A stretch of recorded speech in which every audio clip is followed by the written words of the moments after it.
2 аптаның алдында бір қыз келеді осында.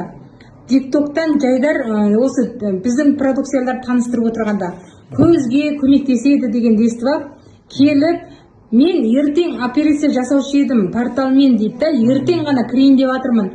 Егер осы көз өнімі көмектесе, операция жасамай қояйыншы деп келген да. Сосын кейін жайдар ол қыз келеді, ол қызға біреу береміз, біреуін бірінші жағып көрсеттік. Жағып көрсетеміз. Одан кейін біреуін алып кетті ол кісі. Сосын кейін қолданып көрейін деді. Ол кісі бір аптада тауысып тастады бір көз өнімін.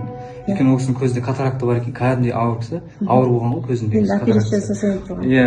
Жап-жас кісі ол кісі кейін айтты, мен жап-жассыз көзіңізді пышаққа тигізбей ақ, жаңағы ота жасатпай ақ, осыны қолданып көріңіз деді. Енді Алла себеп қылған шығар. Бүгін енді ол кісі біреуін бір аптада рахметін айтып кәдімгідей мінекей қарасаңыз, қазір жағып жатсыз ба, қалай жатыр деп сұраймын ғой. Сол кезде міне біреу бітті. Клиенттермен контактіде отырады екен, қандай күшті жайдар. Екіншісі бітті дейді да, міне, екіншісі бітті дейді. Көрінбей жатыр. Мына жаққа шығарылса екен. Былай істейтін. Екіншісі бітті дейді, енді 4-еу қалды деп тұр да ол кісі. Бірінші біреуін алған, сосын кейін артынан сразу 5-еуін алды ол кісі. И сосын кейін міне оң жақ көзінде бұлдырап, далаға шыққан кезде кәдімгідей бұлдырап тұрады екен да, аппақ болып. И сосын кейін 2-еуін бітіргеннен кейінгі результаты міне. Сол оң жақ көзім катарактасы көп еді осы жақта.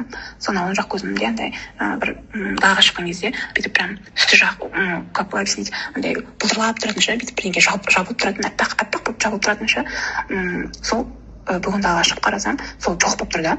Прям өзім таңғалып қалдым, сол емі болып жатыр ау дедім да. Емі болып жатыр ау дейді.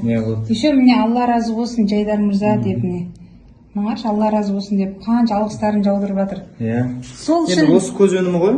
Бұл енді жаңағы айтқандай пышаққа тигізбей ақ, ота жасатпай ақ, табиғи жолмен осы көз өнімін ақ емдеуге болады достар.